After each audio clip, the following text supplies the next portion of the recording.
जोहार इंजीनियर्स, अगर आप 1.8 लाख पर मंथ की गवर्नमेंट जॉब के लिए अप्लाई करना चाहते हैं, वो भी मिनिस्ट्री ऑफ डिफेंस के अंडर, तो ये वीडियो आपके लिए बहुत इंपॉर्टेंट है। हिंदुस्तान शिपयार्ड लिमिटेड ने निकाली है 2026 के लिए bumper recruitment. Manager, deputy manager से लेकर टेक्निकल, एचआर, सिविल और सेफ्टी तक टोटल 38 प्लस वैकेंसी। सबसे इंपॉर्टेंट बात, सैलरी हाई है, एक्सपीरियंस बेस्ड पोस्ट है और सिलेक्शन डायरेक्ट इंटरव्यू के थ्रू हो सकता है। इस वीडियो में मैं आपको बताऊंगा complete details, eligibility, salary, selection process और कैसे आप अप्लाई कर सकते हैं। तो ये वीडियो को लास्ट तक जरूर देखें, वरना एक गोल्डन गवर्नमेंट अपॉर्चुनिटी मिस कर सकते हैं आप। ये जो नोटिफिकेशन आप देख पा रहे हैं, ये ऑफिशियल नोटिफिकेशन आया है हिंदुस्तान शिपयार्ड लिमिटेड विकासापट्टनम की तरफ से। इसमें जो पोस्ट निकाली गई है, दो तरीके की पोस्ट निकाली है, परमानेंट एम्प्लॉयमेंट के बेसिस पे और एक फिक्स टर्म कॉन्ट्रैक्ट के बेसिस पे। दो तरीके की पोस्ट है, एक जो मैनेजर टेक्निकल जो E3 है, एक मैनेजर HR E3 है और डेप्यूटी मैनेजर टेक्निकल E2 है। ये E3 और ये E2 है, ये ग्रेड है, किस ग्रेड पे आपको रखा जाएगा, इस पे कितना सैलरी आपको दिया जाएगा या CTC जो है वो मैं आगे बताऊंगा वीडियो में। इसमें जो पोस्ट है वो 5, 2 और 10 पोस्ट है, और ये रिजर्वेशन कैसे डिस्ट्रीब्यूट किया है उसके बारे में दिया हुआ है। ये पोस्ट कोड है, जब आप अप्लाई कीजिएगा उस समय ये पोस्ट कोड के थ्रू ही आपको पता चलेगा किस पोस्ट के लिए अप्लाई कर रहे हैं। सिमिलरली इधर जो फिक्स टर्म वाले हैं उसमें project superintendent, deputy project superintendent जो कि दिल्ली रीजन के लिए है, फिर प्रोजेक्ट ऑफिसर अलग अलग ब्रांचेस के लिए दी गई है, और यहाँ पे नंबर ऑफ पोस्ट और ये कैटेगरी डिस्ट्रीब्यूशन दी गई है। इम्पोर्टेंट बात ये है कि जो डेट है वो 3 जून 2026 को, यानी कि सुबह 10 बजे से फॉर्म मतलब स्टार्ट हो चुका है, जो कि 24 जून 2026 को शाम 5 बजे तक चलेगा, दोनों पोस्ट के लिए। तो कोई भी रात 12 बजे तक के लिए वेट नहीं करना है, शाम 5 बजे तक ये एंड हो जाएगा, और लास्ट डेट का तो वेट बिल्कुल ही नहीं करना है, जितना जल्दी पॉसिबल हो वो अप्लाई कर लेना है। अब जो परमानेंट ऑब्जर्वेशन वाला जो पोस्ट था उसके बारे में बताता हूँ। ये मैनेजर E3 टेक्निकल का है, इसमें जो ग्रेड पे है, ये ग्रेड पे है, जो CTC है वो एग्जैक्ट टेबल पे नीचे दिया हुआ है, वो मैं दिखाऊंगा। इसमें जो मैक्सिमम एज है वो इस डेट तक काउंट किया जाएगा, जो 40 साल तक रखा गया है। और कैटेगरी वालों के लिए एज रिलैक्सेशन भी है। टोटल पोस्ट है वो 5 है। इसमें बोला गया कि फुल टाइम आपके पास इंजीनियरिंग ग्रेजुएट होना चाहिए, 30% मार्क्स होना चाहिए, और 55% मार्क्स SC ST के लिए। ब्रांचेज जो एलिजिबल है वो मैकेनिकल है, इलेक्ट्रॉनिक्स है, इलेक्ट्रिकल है, नेवल आर्किटेक्चर है। ये सब डिसिप्लिन जो होना चाहिए। आपके पास एक्सपीरियंस होना चाहिए, मिनिमम 9 साल का एक्सपीरियंस होना चाहिए, और जो एक्सपीरियंस फील्ड होगा वो design, construction, repair, maintenance, operations, machinery installation, commission और नेवल शिप, सबमरीन, ये सब वगैरह में होना चाहिए। तो ये आपका इसेंशियल एक्सपीरियंस है। अब इसमें ये भी चीज दिया हुआ है कि लो ग्रेड एक्सपीरियंस, की लो ग्रेड अगर एक्सपीरियंस है तो उसमें आपका 3 साल का एक्सपीरियंस होना चाहिए, जिसमें आपका जो IDA रहेगा PSU में वो भी जैसे लेकर इसमें रहना चाहिए, और एक ये कैटेगरी है। और अगर CDA गवर्नमेंट में है तो 9 से लेकर 7 से इसी मैट्रिक्स में होना चाहिए। जो कैंडिडेट है जो प्राइवेट सेक्टर में काम कर रहा है, तो the candidate should be working in organization is reputed annual turnover 100 crore की, जो कंपनी में आप काम कर रहे हैं वो 100 करोड़ होना चाहिए, और जो ड्राइंग प्रेजेंट CTC है वो 15 लाख पर एनम या फिर उससे ज्यादा होना चाहिए। नेक्स्ट ये HR वाले लोग के लिए है, तो जो HR वाले लोग एलिजिबल है वो उसका ये क्वालिफिकेशन है और ये एसेंशियल एक्सपीरियंस है। और नेक्स्ट है deputy manager technical. Deputy manager technical में E2 की है। E2 में इसमें बोला गया है कि आपके पास मैकेनिकल, इलेक्ट्रिकल, इलेक्ट्रॉनिक्स डिसिप्लिन से होना चाहिए, और आपके पास जो एक्सपीरियंस होगा वो 5 साल का होना चाहिए और इस फील्ड में होना चाहिए। सिमिलरली लोअर ग्रेड के लिए ये होना चाहिए, और कैंडिडेट जो प्राइवेट वाले रहेंगे उनका ये होना चाहिए। नेक्स्ट है फिक्स टर्म वालों के लिए, वहां तक के था परमानेंट वाला, और ये फिक्स टर्म है, इसमें प्रोजेक्ट सुपरिटेंडेंट टेक्निकल है। इसमें आपको पर मंथ 1,85,000 रुपये दिया जाएगा। मैक्सिमम एज है वो 57 है, दो पोस्ट है, दोनों युवा से है, तो इसमें सभी कैंडिडेट एलिजिबल है। जो इसमें बोला गया है परसेंटेज आपका रहेगा वो 60% रहेगा, और जो ब्रांच एलिजिबल है वो mechanical, electronic, electrical, naval architecture ये सब में रहेगा। और जो पोस्ट ग्रेजुएट डिग्री यानी कि MEM तक किया है तो उनको भी प्रेफरेंस दिया जाएगा। ये आपका एसेंशियल एक्सपीरियंस है कि 20 साल का एटलीस्ट आपके पास पोस्ट एक्सपीरियंस होना चाहिए। जो एक्सपीरियंस का फील्ड होगा वो इंडियन नेवी, पब्लिक सेक्टर, ये सब चीज़ में होना चाहिए, और जो एक्सपीरियंस होगा ship building, ship design, ship repair, ship masonry, ये सब फील्ड में होना चाहिए। नेक्स्ट जो लोअर ग्रेड वाले के लिए उनमें 3 साल का है, और ये क्राइटेरिया सेटिस्फाई होना चाहिए, और जो प्राइवेट वाले हैं उनके लिए ये क्राइटेरिया सेटिस्फाई होना चाहिए। नेक्स्ट है डेप्यूटी प्रोजेक्ट सुपरिटेंडेंट, जो कि दिल्ली रीजन के लिए है। उसमें 1,70,000 रुपया पर मंथ आपका सैलरी है। ये जो एज है वो 47 है, इसमें एक पोस्ट है, और आपके पास बीटेक डिग्री होना चाहिए मैकेनिकल, इलेक्ट्रॉनिक या इलेक्ट्रिकल या फिर नेवल आर्किटेक्चर में, और आपके पास PG भी रहेगा, यानी कि MEM तक भी रहेगा तो ज़्यादा अच्छा है। और जो कैंडिडेट है उनका 18 साल का एक्सपीरियंस होना चाहिए, और जो एक्सपीरियंस है वो इस फील्ड में होना चाहिए। नेक्स्ट प्रोजेक्ट ऑफिसर के लिए है, ये फिक्स टर्म के लिए है, con fix term contract basis अब 2 साल और 1 साल इसको एक्सपेंड किया जा सकता है आपका सैटिस्फैक्टरी प्रोफेशनल परफॉर्मेंस या फिर रिक्वायरमेंट के बेस पे आपको 90,000 रुपये पर मंथ दिया जाएगा और साथ ही साथ विद रिटेंशन इंसेंटिव आपको थोड़ा-सा एक्स्ट्रा पैसा भी दिया जाएगा हर साल।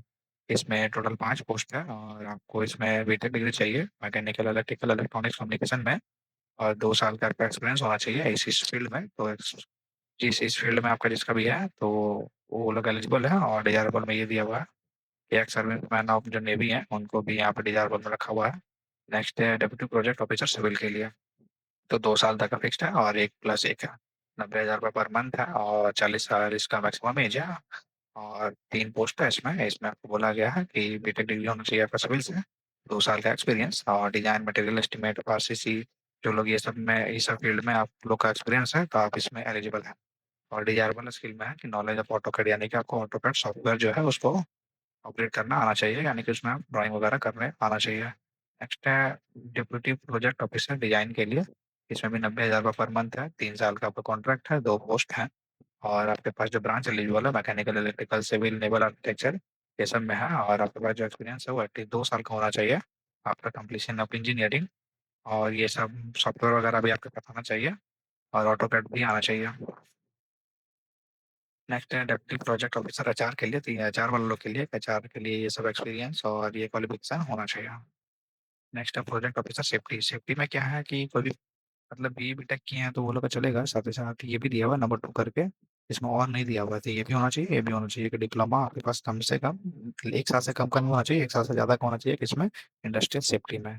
इंडस्ट्रियल सेफ्टी से जिसका डिप्लोमा है और बीटेक भी है और 2 साल का एक्सपीरियंस है उसके बाद का और आप लोगों ने सेफ्टी ऑफिसर पे एज़ अ काम किया हुआ है गवर्नमेंट या पीएसयू सेक्टर में और इसमें एलिजिबल है।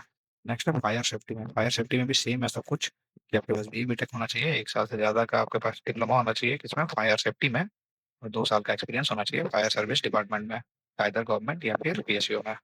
नेक्स्ट है सैलरी बेनिफिट। जो परमानेंट वाले बच्चे हैं, उनका जिनका ई3 लिखा हुआ था, उनका जो सीटीसी होगा वो 18.42 लाख पर एनम होगा और जो ई2 है, उनका 15.51 लाख पर एनम होगा और जो फिक्स टर्म वाले हैं, उनका सैलरी वहाँ पे लिखा हुआ था कि कितना करके रहेगा, कि किसी में 90 था, किसी में अलग था, तो जैसे करके है वैसे करके आपको सैलरी दिया जाएगा।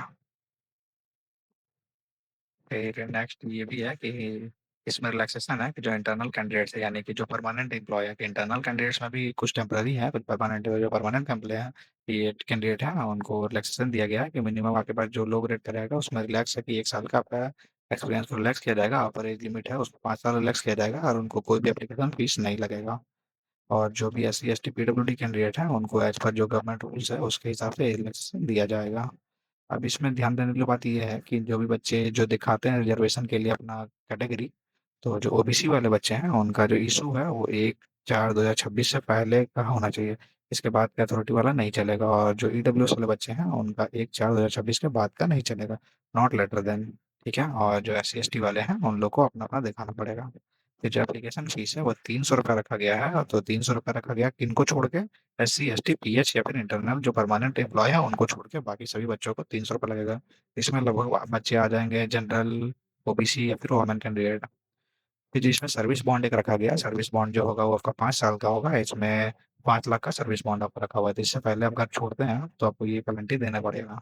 इसमें क्या है कि नो ऑब्जेक्शन सर्टिफिकेट भी देना पड़ेगा, जो कैंडिडेट है वो परमानेंटली काम कर रहे हैं गवर्नमेंट ऑर्गेनाइजेशन में, नो ऑब्जेक्शन सर्टिफिकेट उसको दिखाना पड़ेगा जब उनका इंटरव्यू होगा तब। अगर उस समय नहीं दिखाते हैं तो उनको इंटरव्यू के लिए नहीं बुलाया जाएगा। तो फॉर्म जमा करने से पहले आप नो ऑब्जेक्शन सर्टिफिकेट बना लीजिएगा और उसको अपलोड करना पड़ेगा फॉर्म भरने के टाइम पे। जो मेथड ऑफ सिलेक्शन है, कैंडिडेट मीटिंग एसेंशियल क्वालिफिकेशन और एक्सपीरियंस, जो ये दोनों चीज़ सेटिस्फाई करेंगे तो उनको शॉर्टलिस्ट किया जाएगा और उनको वर्चुअल मोड में या फिजिकल मोड में एचएसएल में बुलाया जाएगा और जो कैंडिडेट को फिजिकल मोड में बुलाया जाएगा उनको आइदर सेकंड एसी ट्रेन का फेयर दिया जाएगा किसमें? जो फिक्स्ड वाले पोस्ट वाले थे यानी कि 1 2 3 वाले में। अगर वो बाय एयर भी आते हैं तो जो इनका सेकंड एसी का फेयर है वही उनको दिया जाएगा, चाहे आप कोई भी मीन्स ऑफ ट्रांसपोर्टेशन से आ रहे हैं। फिर इसमें ये भी बोला गया है कि द कॉन्ट्रैक्ट में be terminated bye either party giving 3 months notice. मतलब आपको कभी भी अगर इसमें छोड़ना है तो कॉन्ट्रैक्ट पे आपको 3 महीना का नोटिस पीरियड देना पड़ेगा। अगर उससे पहले भी आप जाते हैं तो आपको 3 महीना का जो सैलरी है वो आपको पे करके जाना पड़ेगा। इसमें क्या है कि जो साथ ही साथ जो ब्रांच है, जैसे मैकेनिकल है, तो मैकेनिकल में ये सारे ब्रांच भी आप लोग अगर किए हुए हैं तो एलिजिबल है। इसी तरह जो उनके रेलेवेंट ब्रांच है उनसे भी आप एलिजिबल है। इसमें ऑल ओवर इंडिया के बच्चे एलिजिबल हैं। साथ ही साथ जब इसमें आप डॉक्यूमेंट जब आप अपलोड कीजिएगा तो उस समय ध्यान देने वाली बात ये है कि जो भी डॉक्यूमेंट है उसको आप प्रिंट आउट निकालना, सेल्फ अटेस्टेड, और उसके नीचे अपना साइन, और डेट तो लिखा हुआ नहीं है लेकिन डेट भी लिख दीजिएगा कि सेल्फ अटेस्टेड, अपना सिग्नेचर और डेट, ये सारे डॉक्यूमेंट्स में उसके बाद उसको अपलोड करना है। जो भी डॉक्यूमेंट का वेरिफिकेशन होगा वो जब इंटरव्यू होगा उसी टाइम पे ही किया जाएगा। जो अप्लाई कैसे करना है, तो अप्लाई करने के लिए ये वाला लिंक आपके पास दिया हुआ है, ये लिंक पे डायरेक्ट आप क्लिक करके यहाँ से अप्लाई कर सकते हैं। और ये जो नोटिफिकेशन का लिंक है, यानी कि ये जो पीडीएफ का लिंक है, वो मैं डिस्क्रिप्शन में डाल दूंगा।